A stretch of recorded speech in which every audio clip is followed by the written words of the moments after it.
Well, hello everybody and welcome back to the All Saints podcast. I'm here with my good friend, your fellow congregation member here at All Saints, Garrett Treece. Great to see you, Garrett. You too. Likewise. And I wanted to share with you today something that Garrett and I were talking about recently. It recalls, initially it was prompted in my mind by a conversation I remember from years ago, probably 30 years ago. And then we just were talking more, and it struck me afresh how it's a very helpful illustration of how the church is supposed to function and how, even perhaps how Christ and the church relate. So I'll tell you the backstory.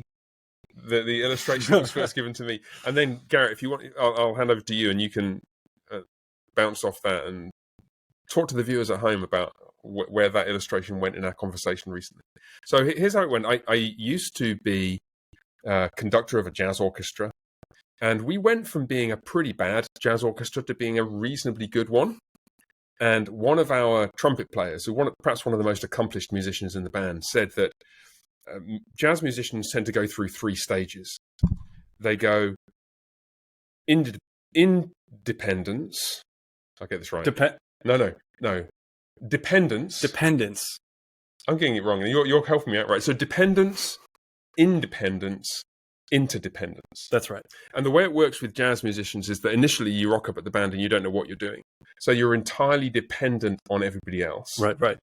To know when to come in and to know when to go up the octave on the trumpet and hit the high notes and to know when it's your turn to do a solo. And you don't have enough familiarity with how things work to actually contribute much. You just get in the way, really. And everyone is dependent on everybody else, and it's a mess. Because if a blind man leads a blind man, both fall into a pit. That's right.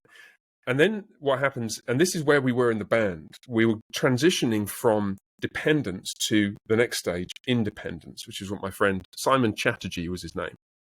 And independence is the stage that a lot of musicians get to when they actually start getting better. They're technically better, their improvisation is more interesting.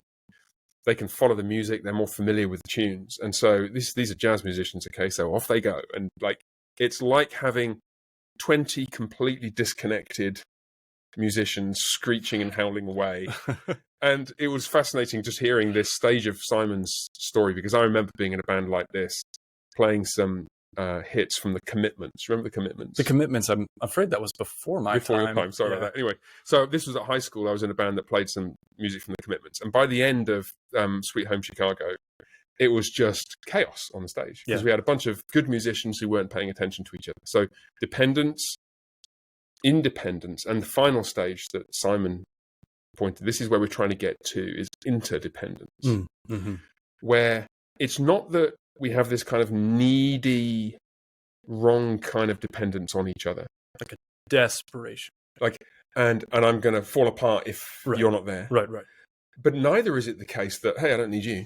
Yeah. I'm doing my thing. Yeah. It's rather that we contribute positively to each other and feed off each other. And on a few occasions in my life, I've actually been in bands that work like that. And it is, I remember, I told you this story earlier. I was in a jazz gig, an impromptu jazz gig, playing piano in the house band for a Thursday night jam session or something.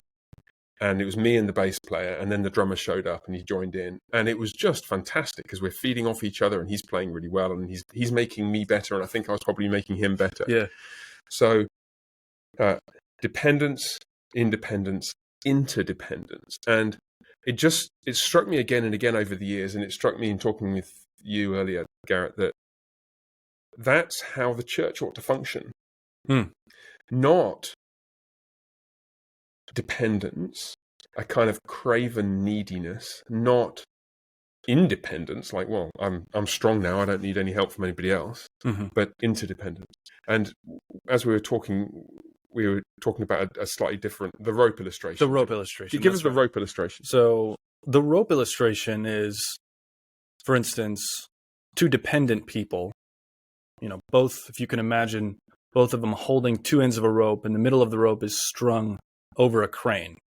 And two dependent people are going to be just stuck there, hanging from the end of a rope, because they're both dependent upon each other to hold on, and they can't really rely on each other, though. And if one guy lets go, the other guy falls to his death. If one guy lets go, the other guy falls to his death. So it's help me, help me, help me. No, right. You help me. Yeah, right. You help me, you help me. It's kind of like putting the other person in a wrong way, putting them first.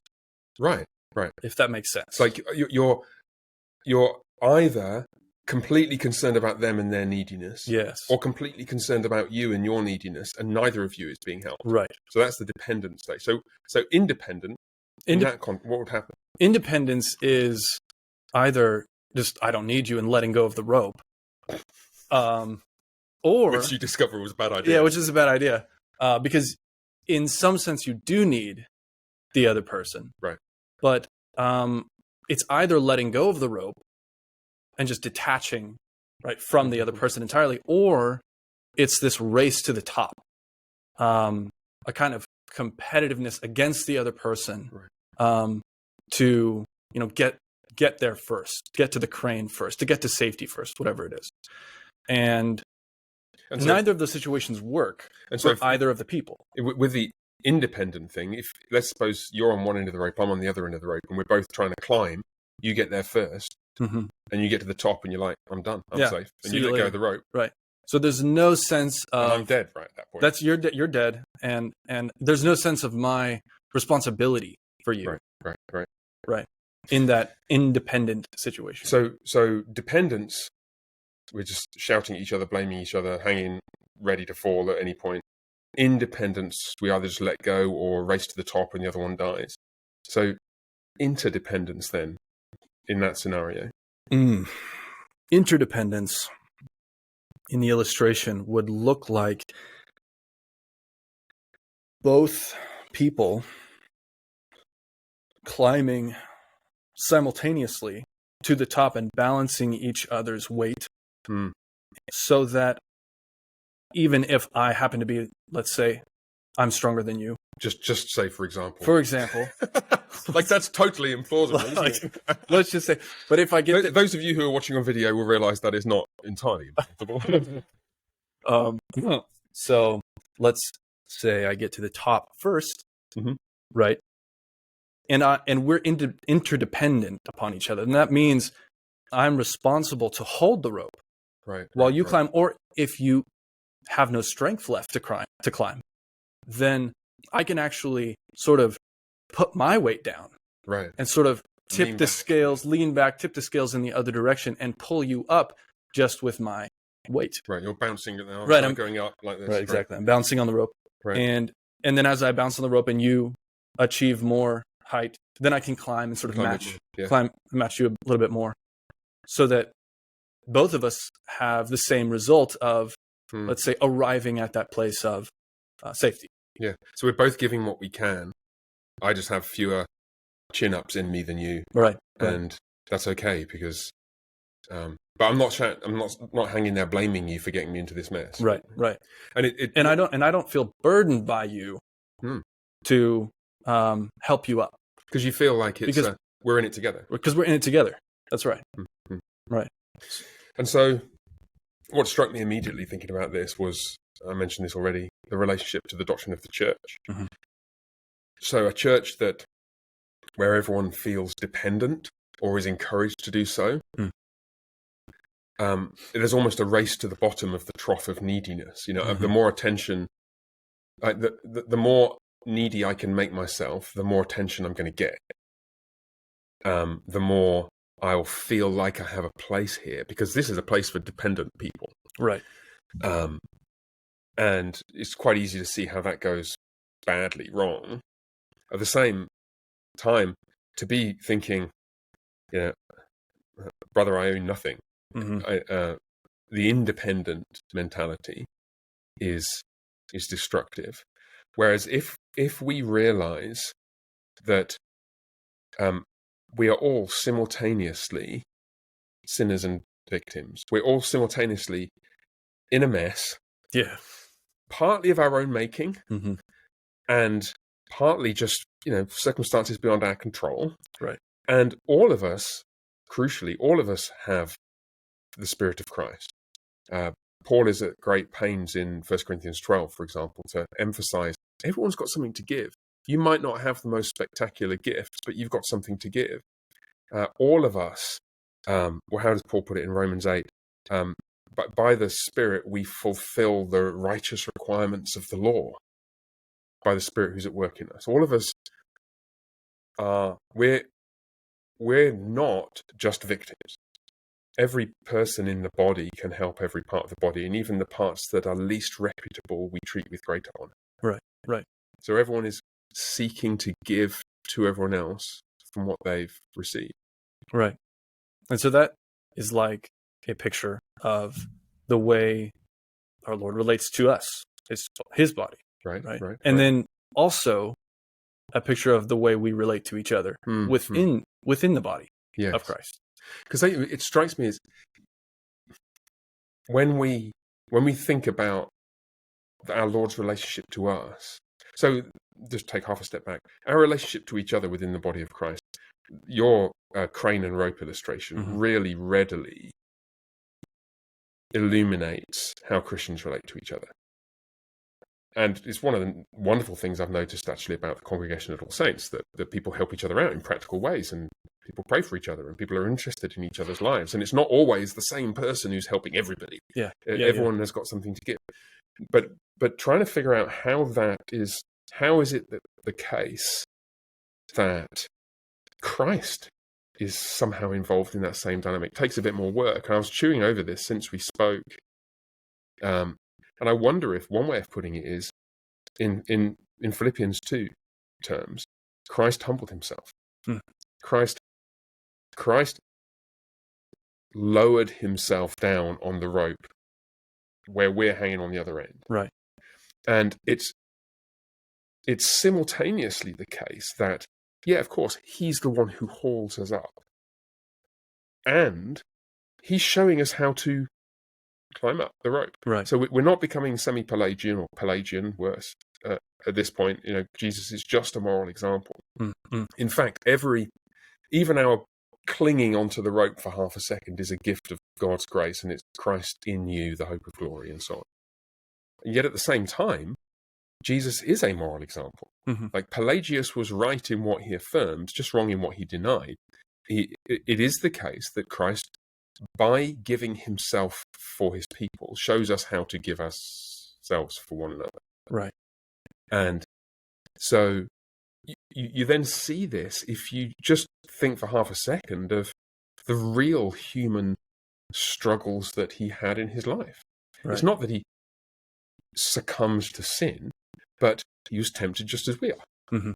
If we parse this illustration as the pain on your hands is the pain of the temptation to sin and anger and impatience. Yes. His hands never slipped once, which means they're really burning. Like he's really getting cramp in his forearms, and he's, it's the skin is being scored off his knuckles, and because he's clinging so tight, he never slips. It's by resisting temptation that you feel its full force. The person who just lets go, doesn't resist temptation, doesn't feel any pain in their fingers. Right? Jesus knows what it's like to be hanging by faithfully by that rope, so to speak, and resisting the drag downwards of sin. Right. So these two ditches, or these two temptations, are not things that Jesus just easily sort of he didn't float throws them away. He's not holding onto a helium balloon. It's right. Like, it's so easy for me. Yeah. But there is something in the careful, thoughtful distinction between this dependent neediness on the one hand and this, willful, stubborn independence on the other hand, that the Lord is familiar with. Very, very, even more familiar with than we are. Yes. And in resisting those two temptations, we have something of our Lord in us. Yeah. Right? Yes. I like that. What it also calls to mind, I hadn't thought about this previously, but I think it's Joe Rigney who has recently utilized a similar illustration to highlight the dangers that sometimes occur when people try and make you a victim of their pathology. Right. So how Joe's illustration works is, there's a guy ties a rope around his waist, hands you the other end, and then jumps off a cliff, leaving you holding the other end of the rope. And he says, "Now you've got to save me." Okay. And in other words, so now the function of the illustration is to say, you have to watch out for people who simply demand that you feel and experience their angst. Right. So that's empathy in the sense of feeling what somebody else is feeling. Right. Misfiring badly. And his point is, you don't, if I'm understanding Joe's point rightly, you don't have a moral obligation to hold on to every rope that somebody just hands you. That's right. But now here's the interesting thing. Let's suppose we grant the point that illustration is making, for the sake of argument. I want to suggest that a more realistic picture of what we're actually like in our daily lives is that we're actually dangling by a rope as well. Yeah. So the person who thinks I'm there standing safe and secure on solid ground, and you go handing me this rope to hold on to, has forgotten that there but for the grace of God go I. And actually, there I am by the grace of God. I'm actually dangling. If somebody, to make it more concrete in terms of relationships within the church, let's suppose somebody comes up to you and says, "Brother, I need you to help me. I'm struggling with pornography." Suppose somebody says that. And that wise men in church contexts say that fairly frequently if they're trying to wrestle with that serious sin. So suppose a guy says that. Now, what do? Do you say, "Okay, you just tied the rope around your waist, handed me the other end, and jumped off the cliff. I'm not responsible to help you." Right. I think actually, what a wise man says is, whether or not I struggle with pornography, I drive past the same billboards every day. Right. Right. I'm living in the same world. I surf the same internet. I'm on the same Facebook. Perish the thought. Right. We are all about 5 clicks away from serious temptation. Yeah. Right. And for us to say, for us to parse those situations simply as I'm standing secure and how dare you make me responsible for helping you. Yeah. There may be situations in which that's right, and perhaps that's what Joe has in mind, but I think it's a more healthy way to think of ourselves as there but for the grace of God go I. We're all, by Christ's grace, holding a rope, and we need each other. Right. And sometimes I'll get at the top of the rope before somebody else, and I've got to reach down and help them up. That's right. And sometimes somebody else gets there before me, and they've got to do the same for me. And always it's Christ in you. It's the Spirit of Christ who's at work in us to will and to do according to his good purposes. And on the last day, we will see that with crystal clarity as we give praise to him for all that he's done through us for each other. Help me with the Bible reference. We who are strong have an obligation to bear with the weak or the failings of the weak. It's either Romans 14 or 1 Corinthians 11. Thanks for giving me that live on air. I appreciate it. Yeah. Sorry about that. No, is it? What is? No, it's not 1 Corinthians 11. It's the weak and the strong. So it's in Romans 14 or it's in 1 Corinthians. Okay. Nearly parallel. Yeah. Right. So. But definitely, we who are strong have an obligation to bear with the failings of the weak and not to please ourselves. Yeah, not to please ourselves. So that's like a biblical example of the analogy. Yes, right. Because it turns out that you who think you're strong, this is a whole rhetorical posture that Paul adopts towards the Corinthians. It's like, you're so wise, you're so strong, of course you are. Yeah, in all those worldly ways that don't matter. Mm-hmm. Would that we were really strong so that we might show you what strength is. And actually, God has chosen to put us on display as the weakest of all, so that we might shame you who thought you were so strong into realizing that God uses the weak to shame the strong and the foolish to shame the wise. Right. So in this pursuit of holiness or this pursuit of godliness, right, we are making progress, arriving at new levels, new chapters, Mm. and experiencing greater grace or more peace, Yes. or whatever it is. But in all of those wonderful blessings, we have this not only a responsibility, but the way to continue on that path is not to just leave your brothers and sisters in the dust. Yes, yes. Right? It's not that kind of race. Yeah. It's a different kind of race where you're not only bound by obligation, but bound by love to the rest of the body, to every member of, in our case, at All Saints. Yeah. And the simple truth is, I've observed this pastorally. There are people with whom I've had conversations about their struggles in the Christian life. And let's say in that situation, I'm closer to the top, or in that particular issue, more or less at the top of near the crane, and I'm in a position to help them up. Yeah. But then what sometimes happens is that those people find themselves in a conversation with somebody else where they're a good deal higher than that other person. Yeah. And to realize that, man, I got to shape up here. If I don't provide some kind of guidance, instruction, prayer, accountability, help, encouragement, this person's in trouble. Right. To be put in a position where somebody depends upon you in a healthy way, is tremendously good for you. Mm-hmm. Best illustration of this I've ever come across is how much can a mother lift? I mean, we know roughly how much, like deadlift. Like an average, reasonably healthy female might be able to deadlift, I don't know what it is, 100 and something pounds. Sure. Or maybe 100 pounds. It's quite a lot, right? But there are accounts of normally built women lifting cars off the ground because they had a child trapped under the wheel.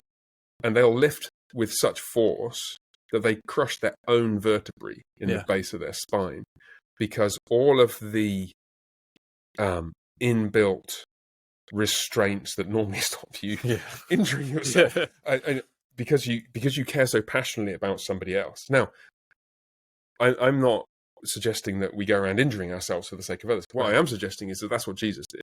Right. So Jesus allowed the brakes to be taken off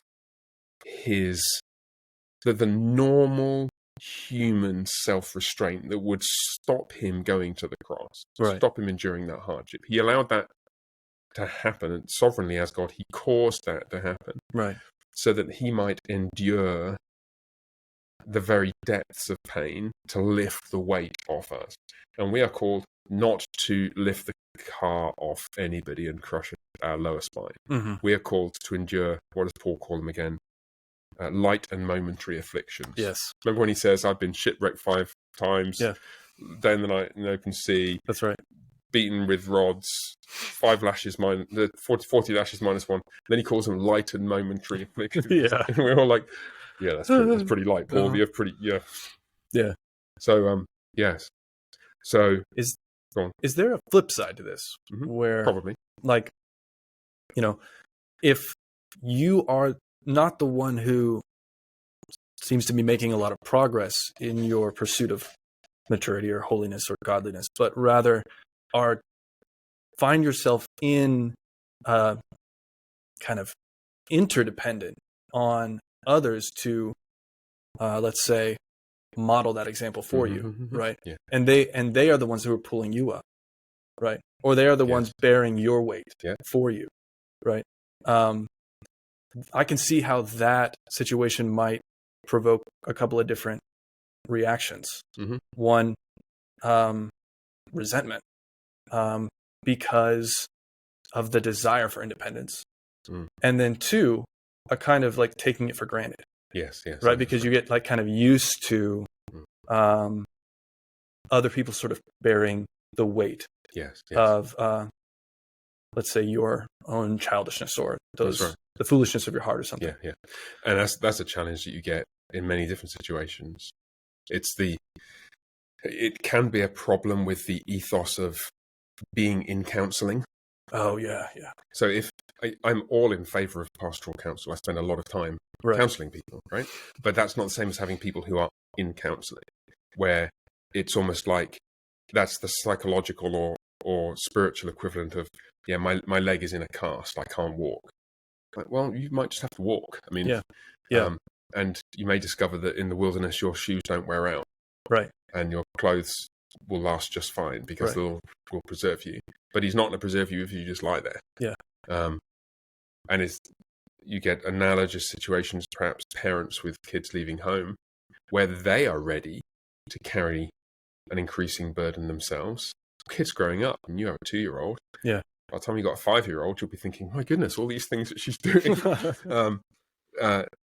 Parents are not always ready for their kids to actually leave when their kids are ready to, and that can be difficult to navigate. Yeah, and so the parents need to let their kids go. When a parent prefers the society of their child more than the child's thriving. Yeah. Right. Yes. Yeah, that's definitely true. And it's a real tragedy. I mean, this is now maybe a different topic, but I've seen situations where you have really wonderful parents of small children who don't know how to let their kids go. Yeah, because they've been surrounded by a young and growing family for so long. They don't know how to make the transition to letting those children become the adults that they've prepared them so wonderfully to be. Yeah. And I remember one situation which was it was like a slow motion train crash, because with every child that reached 17, 18, 19, who were really great kids, and the parents were wonderful in the sense that they'd raised such great children, but each time the hatches got battened down a little bit more tightly, and I started to worry about the younger children ever being allowed to exercise any of the right kind of independence at all. Right. You mentioned these three. Are they stages? I think they can be. They can be stages. Yes. So dependence, independence, interdependence. These can be progressive stages. I think they can be stages in how a person matures as a human being. Yeah. That's the idea. Yeah. So it's totally natural for, let's say, a new Christian or a child to be dependent. Of course. Right? Of course. You've got a 2-year-old. Yeah. Many of us parents, all of us parents have been there. And you don't expect a 2-year-old to be anything other than dependent. And then what happens is that the child grows and they start doing their own thing. And you're like, whoa, hold on a second. Yeah. You don't smash your sister over the head with a Lego car. That's not nice.